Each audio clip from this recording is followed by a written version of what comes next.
ವಿದ್ಯಾರ್ಥಿಗಳಿಗೆ ಪರೀಕ್ಷಾ ಭಯ ಹೋಗಲಾಡಿಸಲು ಆತ್ಮಸ್ಥೈರ್ಯ ತುಂಬಲು ಪ್ರಧಾನಿ ನರೇಂದ್ರ ಮೋದಿ ಪ್ರತಿ ವರ್ಷ ಪರೀಕ್ಷಾ ಪೇ ಚರ್ಚಾ ಕಾರ್ಯಕ್ರಮ ನಡೆಸ್ತಾ ಬಂದಿದ್ದಾರೆ. ಇಂದು 9ನೇ ಪರೀಕ್ಷಾ ಪೇ ಚರ್ಚಾ ಕಾರ್ಯಕ್ರಮದಲ್ಲಿ ಪ್ರಧಾನಿ ಮೋದಿ ವಿದ್ಯಾರ್ಥಿಗಳ ಜೊತೆ ಸಂವಾದ ನಡೆಸಿದ್ರು. ಈ ವೇಳೆ ಪೋಷಕರಿಗೂ ಸಲಹೆ ನೀಡಿದ ಪ್ರಧಾನಿ ವಿದ್ಯಾರ್ಥಿಗಳನ್ನ ಕೇವಲ ಓದುವ ಮಕ್ಕಳಂತೆ ನೋಡದೆ ದೇಶದ ಭವಿಷ್ಯದ ನಿರ್ಧಾರಕರು ಅನ್ನುವಂತೆ ನೋಡುವಂತೆ ಸಲಹೆ ನೀಡಿದ್ದಾರೆ. ಜೀವನದಲ್ಲಿ ಯಶಸ್ಸು ಸಾಧಿಸಲು ಒಂದು ಸಿದ್ಧ ಸೂತ್ರವನ್ನ ಅನುಸರಿಸಬೇಕು ಮತ್ತು ಸೂತ್ರದ ಮೇಲೆ ಅಚಲವಾದ ವಿಶ್ವಾಸ ಹೊಂದಿರಬೇಕು.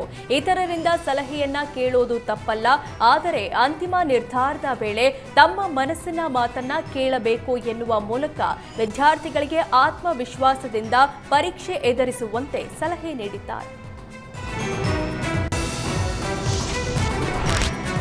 ಭಾರತದ ರಿಸರ್ವ್ ಬ್ಯಾಂಕ್ ರೆಪೋ ದರದಲ್ಲಿ ಯಾವುದೇ ಬದಲಾವಣೆ ಮಾಡದಿರಲು ನಿರ್ಧರಿಸಿದೆ. ಸದ್ಯ ಶೇಕಡ 5.25ರಷ್ಟು ರೆಪೋ ದರವಿದ್ದು ಅದನ್ನು ಹಾಗೆ ಉಳಿಸಿಕೊಳ್ಳಲು ಆರ್ಬಿಐ ನಿರ್ಧರಿಸಿದೆ. ಆರ್ಬಿಐ ಗವರ್ನರ್ ಸಂಜಯ್ ಮಲ್ಹೋತ್ರಾ ನೇತೃತ್ವದಲ್ಲಿ ನಡೆದ ಸಭೆಯಲ್ಲಿ ರೆಪೋ ದರದಲ್ಲಿ ಯಾವುದೇ ಬದಲಾವಣೆ ಇಲ್ಲ ಎಂಬ ತೀರ್ಮಾನ ಮಾಡಲಾಗಿದೆ. ಸತತ 2ನೇ ಬಾರಿಯೂ ರೆಪೋ ದರ ಯಥಾಸ್ಥಿತಿ ಇರಲಿದೆ. ಕಳೆದ ವರ್ಷ 125 ಬೇಸಿಸ್ ಪಾಯಿಂಟ್ಗಳನ್ನು ಕಡಿತಗೊಳಿಸಿದ ನಂತರ ಈಗ ಸ್ಥಿರತೆಯನ್ನ ಕಾಯ್ದುಕೊಳ್ಳಲಾಗಿದೆ. ಈ ನಿರ್ಧಾರವು ಆರ್ಥಿಕ ಸ್ಥಿರತೆಯನ್ನ ತರುತ್ತದೆ. ಆದರೂ ಸಾಲಗಾರರಿಗೆ ಅಥವಾ ಠೇವಣಿದಾರರಿಗೆ ತಕ್ಷಣದ ಯಾವುದೇ ಹೆಚ್ಚಿನ ಲಾಭ ಅಥವಾ ಬದಲಾವಣೆ ತರುವುದಿಲ್ಲ. ಪ್ರಸಕ್ತ ಹಣಕಾಸು ವರ್ಷದ ಕೇಂದ್ರ ಬ್ಯಾಂಕಿನ ಕೊನೆಯ ಹಣಕಾಸು ನೀತಿ ಇದಾಗಿದೆ. ಮೇ 2020 ಮತ್ತು ಏಪ್ರಿಲ್ 22ರ ನಡುವೆ ರೆಪೋ ದರವು ಶೇಕಡ 4ರಷ್ಟಿತ್ತು. ಏಪ್ರಿಲ್ 2022ರಿಂದ ಫೆಬ್ರವರಿ 2023ರ ನಡುವೆ ದರವನ್ನ ಕ್ರಮೇಣ ಶೇಕಡ 6.5ಕ್ಕೆ ಏರಿಸಲಾಯಿತು. ಇತ್ತೀಚೆಗೆ ಈ ಮಹತ್ವದ ಬದಲಾವಣೆ ಮಾಡಲಾಗಿದ್ದು ಶೇಕಡ 6.5ರಷ್ಟಿದ್ದ ದರವನ್ನ ಇತ್ತೀಚೆಗೆ ಶೇಕಡ 5.25ಕ್ಕೆ ಇಳಿಸಲಾಗಿದ್ದು ಈಗ ಅದನ್ನು ಸ್ಥಿರವಾಗಿಡಲಾಗಿದೆ. ಸಾಲು ಸಂಕಷ್ಟಕ್ಕೆ ಸಿಲುಕಿರುವ ತಮಿಳು ನಟ ವಿಜಯ್ಗೆ ಈಗ ಮತ್ತೊಂದು ಶಾಕ್ ತಟ್ಟಿದೆ. 2015ರಲ್ಲಿ ತಮಿಳು ನಟ ವಿಜಯ್ ಮೇಲೆ ಆದಾಯ ತೆರಿಗೆ ದಾಳಿ ಪ್ರಕರಣಕ್ಕೆ ಸಂಬಂಧಿಸಿದಂತೆ ಮದ್ರಾಸ್ ಹೈಕೋರ್ಟ್ನಲ್ಲಿ ಹಿನ್ನಡೆಯಾಗಿದೆ. ಆದಾಯ ತೆರಿಗೆ ಇಲಾಖೆ ನಿರ್ಧರಿಸಿದ್ದ 1.5 ಕೋಟಿ ದಂಡ ಪ್ರಶ್ನಿಸಿ ವಿಜಯ್ ಸಲ್ಲಿಸಿದ್ದ ಅರ್ಜಿಯನ್ನ ಮದ್ರಾಸ್ ಹೈಕೋರ್ಟ್ ವಜಾಗೊಳಿಸಿದೆ. ಇನ್ನು ದಾಳಿ ವೇಳೆ ಲೆಕ್ಕ ಇಲ್ಲದ 16 ಕೋಟಿ ಹಣ ಪತ್ತೆಯಾಗಿತ್ತು. ಆದಾಯ ತೆರಿಗೆ ಇಲಾಖೆ ಈ ಹಣಕ್ಕೆ 1.5 ಕೋಟಿ ದಂಡ ವಿಧಿಸಿತ್ತು. ವಿಜಯ್ಗೆ 1.5 ಕೋಟಿ ದಂಡ ವಿಧಿಸುವಂತೆ ಐಟಿ ನೋಟಿಸ್ ನೀಡಿತ್ತು. ಐಟಿ ನೋಟಿಸ್ ಪ್ರಶ್ನಿಸಿ ನಟ ವಿಜಯ್ ಮದ್ರಾಸ್ ಹೈಕೋರ್ಟ್ ಮೆಟ್ಟಿಲೇರಿದ್ರು. ಆದ್ರೀಗ ಕೋರ್ಟ್ನಲ್ಲಿ ಹಿನ್ನಡೆಯಾಗಿದೆ. ಈಗಾಗಲೇ ವಿಜಯ್ ವಿರುದ್ಧ ಕಾಲ್ತುಳಿತ ದುರಂತದ ತನಿಖೆ ನಡೀತಾ ಇದೆ. ಇನ್ನೊಂದು ಕಡೆ ವಿಜಯ್ ಕೊನೆಯ ಸಿನಿಮಾ ಜನನಾಯಕನ್ ರಿಲೀಸ್ಗೆ ಅನುಮತಿ ಸಿಕ್ಕಿಲ್ಲ. ಇದರ ನಡುವೆ ಈಗ ಆದಾಯ ತೆರಿಗೆ ಇಲಾಖೆ ಕೇಸ್ನಲ್ಲೂ ಹಿನ್ನಡೆಯಾಗಿದೆ.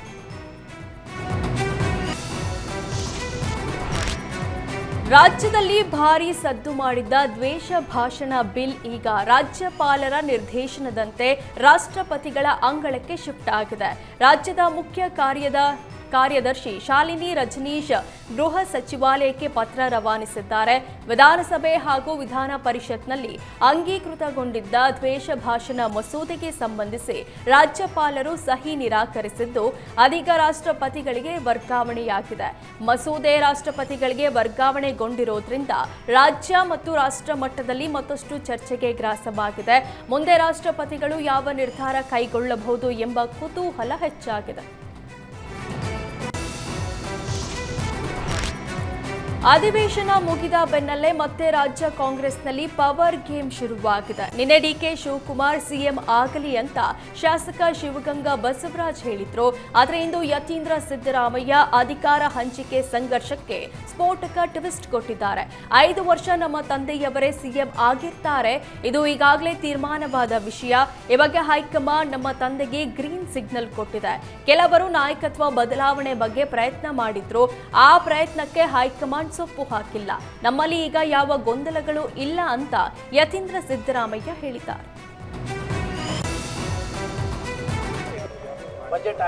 ಯಾರು ಅದ್ರ ಬಗ್ಗೆ ಚರ್ಚೆ ಮಾಡ್ತಿಲ್ಲ. ಮೀಡಿಯಾದವ್ರು ಮಾತ್ರ ಚರ್ಚೆ ಮಾಡ್ತಿದ್ದಾರೆ ಅನ್ಸುತ್ತೆ. ನನಗೆ ಗೊತ್ತಿರೋಂಗೆ ರಾಜಕೀಯ ವಲಯದಲ್ಲಿ ಯಾರು ಅದ್ರ ಬಗ್ಗೆ ಚರ್ಚೆ ಮಾಡ್ತಿಲ್ಲ. ಈಗ ಅದು ಸೆಟಲ್ಡ್ ಇಶ್ಯೂ. ಈಗ ರಾಜ್ಯದಲ್ಲಿ ಬೇರೆ ವಿಷಯಗಳಿದೆ, ಅದನ್ನ ನೋಡಬೇಕು. ಬಜೆಟ್ ಬರ್ತಾ ಇದೆ, ಫೈನಾನ್ಷಿಯಲ್ ಸಿಚುವೇಶನ್ ಕೂಡ ಮೊದಲಷ್ಟು ರೆವೆನ್ಯೂ ಬರ್ತಾ ಇಲ್ಲ, ಕೇಂದ್ರ ಸರ್ಕಾರ ಕೊಡಬೇಕಾದ ಹಣಗಳು ಕೊಡ್ತಿಲ್ಲ. ಸೊ ಹಾಗಾಗಿ ಅದ್ರ ಬಗ್ಗೆ ಹೆಚ್ಚು ಗಮನ ಕೊಡಬೇಕು. ಈಗ ಸದ್ಯಕ್ಕಂತೂ ಹಾಗೆ ಅನ್ನಿಸ್ತಾ ಇಲ್ಲ. ಈಗ ಯಾರು ಕೂಡ ಸಿದ್ದರಾಮಯ್ಯ ತೆಗಿತೀವಿ ಅಂತ ಯಾರು ಕೂಡ ಹೇಳಿಲ್ಲ. ಹೈಕಮಾಂಡ್ ಅವರು ಕೂಡ ಏನು ತೆಗಿಬೇಕು ಅಂತ ಬೇಡಿಕೆ ಕೊಡ್ತಾ ಇದ್ರು, ಅದಕ್ಕೇನು ಮನ್ನಣೆ ಕೊಟ್ಟಿಲ್ಲ. ಸೊ ಹಾಗಾಗಿ ನನ್ನ ಪ್ರಕಾರ 5 ವರ್ಷ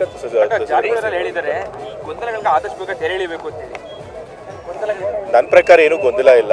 ಏನು ಗೊಂದಲ ಇದೆ ಅಂತ ಸರ್ನೇ ಕೇಳಿದ್ರು. ನನ್ನ ಪ್ರಕಾರ ಹೈಕಮಾಂಡ್ ಅವರು ಕ್ಲಿಯರ್ ಆಗಿ ಸಿಗ್ನಲ್ ಕೊಟ್ಟಿದ್ದಾರೆ. ಅವರು ಬಾಯ್ಬಿಟ್ಟು ಹೇಳದೇ ಇರ್ಬೋದು, ಬಟ್ ಅವ್ರು ಕ್ಲಿಯರ್ ಆಗಿ ಸಿಗ್ನಲ್ ಕೊಟ್ಟಿದ್ದಾರೆ. ನಾವು ಇವಾಗ ಸದ್ಯಕ್ಕೆ ಯಾವುದೇ ಲೀಡರ್ಶಿಪ್ ಚೇಂಜ್ ಮಾಡಲ್ಲ ಅಂತ ಹೇಳಿ. ಸೊ ಹಾಗಾಗಿ 5 ವರ್ಷ ಸಿದ್ದರಾಮಯ್ಯ ಅವರು ಮುಖ್ಯಮಂತ್ರಿಗಳಾಗಿರ್ತಾರೆ ಅಂತ ನಾನು ನಂಬ್ತೀನಿ. ಕಾಂಗ್ರೆಸ್ನಲ್ಲಿ ಮತ್ತೆ ಅಧಿಕಾರ ಹಂಚಿಕೆ ಸಂಘರ್ಷ ಹೆಚ್ಚಾಗುವ ಸಾಧ್ಯತೆ ಇದೆ. ಅಧಿಕಾರ ಹಂಚಿಕೆ ಮುಗಿದ ಅಧ್ಯಾಯ ಎಂದ ಯತೀಂದ್ರ ಸಿದ್ದರಾಮಯ್ಯ ಹೇಳಿಕೆಗೆ ಡಿಸಿಎಂ ಡಿಕೆ ಶಿವಕುಮಾರ್ ತಿರುಗೇಟು ನೀಡಿದ್ರು. ಯತೀಂದ್ರ ಅವರೇ ನಮ್ಮ ಹೈಕಮಾಂಡ್ ಏನ್ ಹೇಳ್ತಾರೆ ಕೇಳೋಣ ಅಂತ ಡಿಕೆಶಿ ಲೇವಡಿ ಮಾಡಿದ್ರು. ಯತೀಂದ್ರ ಏನ್ ಹೇಳ್ತಾರೋ ಗೌರವದಿಂದ ಸ್ವೀಕಾರ ಮಾಡೋಣ ಎಂದು ಡಿಕೆ ಶಿವಕುಮಾರ್ ತಿಳಿಸಿದ್ರು.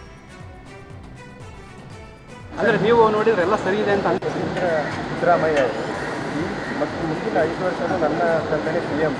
ಈಗಾಗಲೇ ಇದನ್ನು ಸೆಟ್ಲ್ ಮಾಡಲಾಗಿದೆ. ಹೈಕಮಾಂಡ್ ಇದನ್ನು ಸೆಟ್ಲ್ ಮಾಡಿ ಸಿಗ್ನಲ್ ಕೊಟ್ಟಿದೆ, ಗ್ರೀನ್ ಸಿಗ್ನಲ್ ಕೊಟ್ಟಿದೆ. ಮತ್ತು ಇದಕ್ಕೆ ಯಾವುದೇ ಮತ್ತೆ ಹೋಗ್ಲಿಕ್ಕೆ ಮಾಡಲಿಕ್ಕಿಲ್ಲ. ಈ ತಂದೆನೇ CM 5 ವರ್ಷ ಅಂತ ಹೇಳಿದ್ದಾರೆ. ಯಾಕೆಂದರೆ ಅವರೇ ನಮ್ಮ ಹೈಕಮಾಂಡ್, ಅವ್ರೇನು ಮಾತು ಹೇಳ್ತಾರೆ ಅವ್ರದ್ದು ಭಾಳ ಗೌರವದಿಂದ ಸ್ವೀಕಾರ ಮಾಡೋಣ.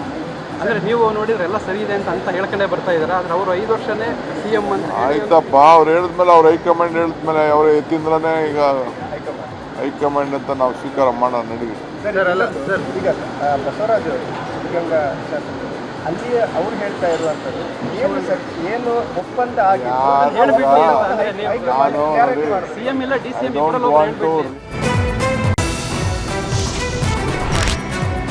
ಲೋಕಸಭೆಯಲ್ಲಿ ಪ್ರಧಾನಿ ಮೇಲೆ ಕಾಂಗ್ರೆಸ್ನವರು ಹಲ್ಲೆ ಸಂಚು ರೂಪಿಸಿದ್ದಾರೆಂಬ ಆರೋಪ ಕೇಳಿ ಬಂದಿತ್ತು. ಇದೀಗ ಸ್ಪೀಕರ್ ಆರೋಪಕ್ಕೆ ಬಿಕೆ ಹರಿಪ್ರಸಾದ್ ಪ್ರತಿಕ್ರಿಯೆ ನೀಡಿದ್ರು. ಕೇಂದ್ರ ಗೃಹ ಸಚಿವ ಅಮಿತ್ ಶಾ ರಾಜೀನಾಮೆ ನೀಡಬೇಕು, ಪ್ರಧಾನಿಗೆ ಬೆದರಿಕೆ ಇದೆ ಅಂದ್ರೆ ಶಾ ರಿಸೈನ್ ಕೊಡಬೇಕು ಅಂತ ಬಿಕೆ ಹರಿಪ್ರಸಾದ್ ತಿಳಿಸಿದ್ರು.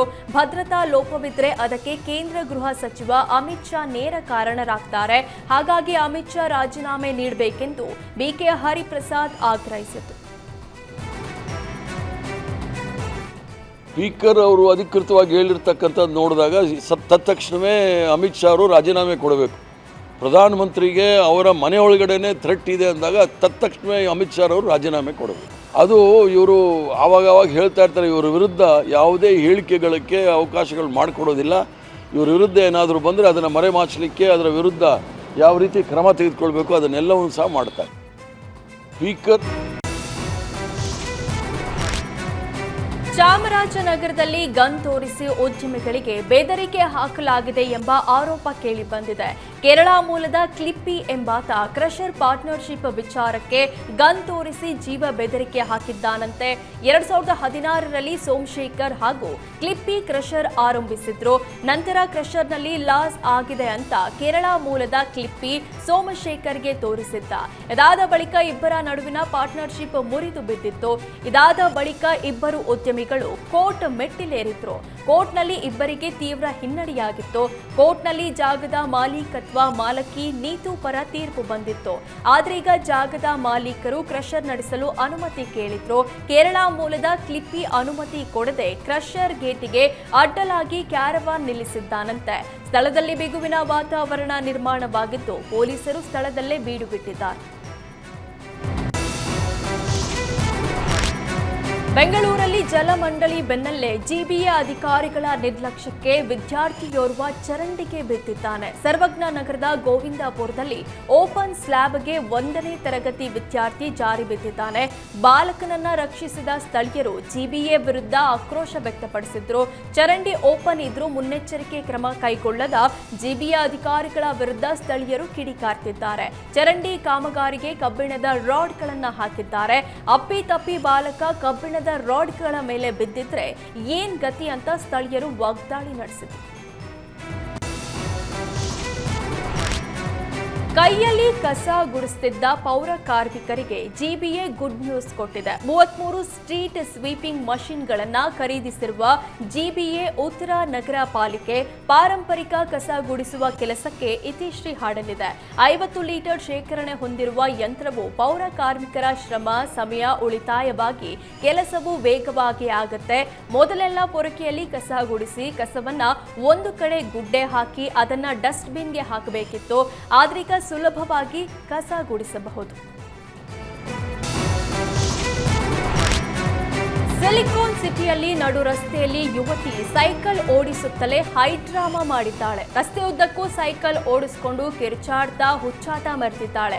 ಯುವತಿಯ ಈ ವರ್ತನೆಗೆ ಸವಾರರು ತಬ್ಬಿಬ್ಬಾಗಿದ್ದು, ಕಾರಣ ಇಲ್ಲದೆ ಕಿರುಚಾಡಿ ಯುವತಿ ಸೀನ್ ಕ್ರಿಯೇಟ್ ಮಾಡಿದ್ದಾಳೆ.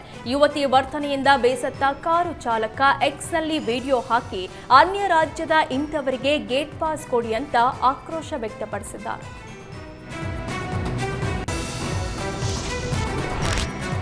ಡಿಕೆ ಶಿವಕುಮಾರ್ ಹೆಸರಲ್ಲಿ ಸದಾಶಿವನಗರದಲ್ಲೊಂದು ವಿಚಿತ್ರ ಬ್ಯಾನರ್ ಹಾಕಲಾಗಿದ್ದು ಎಲ್ಲರ ಗಮನ ಸೆಳೀತಾ ಇದೆ.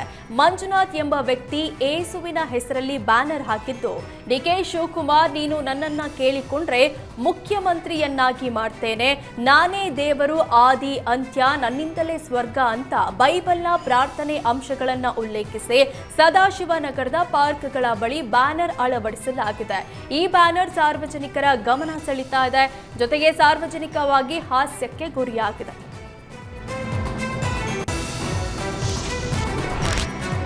ಬೆಂಗಳೂರಿನ ಹೊರವಲಯದಲ್ಲಿ ಖಾಸಗಿ ಬಸ್ ಹೊತ್ತಿ ಉರಿದಿದೆ. ನೆಲಮಂಗಲ ತಾಲೂಕಿನ ಹನುಮಂತಪುರ ಗೇಟ್ ಬಳಿ ಘಟನೆ ನಡೆದಿದ್ದು, ಅದೃಷ್ಟವಶಾತ್ ಪ್ರಾಣಾಪಾಯದಿಂದ ಪ್ರಯಾಣಿಕರು ಸೇಫ್ ಆಗಿದ್ದಾರೆ. ಸಂಜನಾ ಟ್ರಾವೆಲ್ಸ್ಗೆ ಸೇರಿದ ಖಾಸಗಿ ಬಸ್ ಸುಟ್ಟು ಭಸ್ಮವಾಗಿದ್ದು, ಸ್ಥಳಕ್ಕೆ ನೆಲಮಂಗಲ ಸಂಚಾರಿ ಪೊಲೀಸರು ಭೇಟಿ ನೀಡಿ ಪರಿಶೀಲಿಸಿದರು.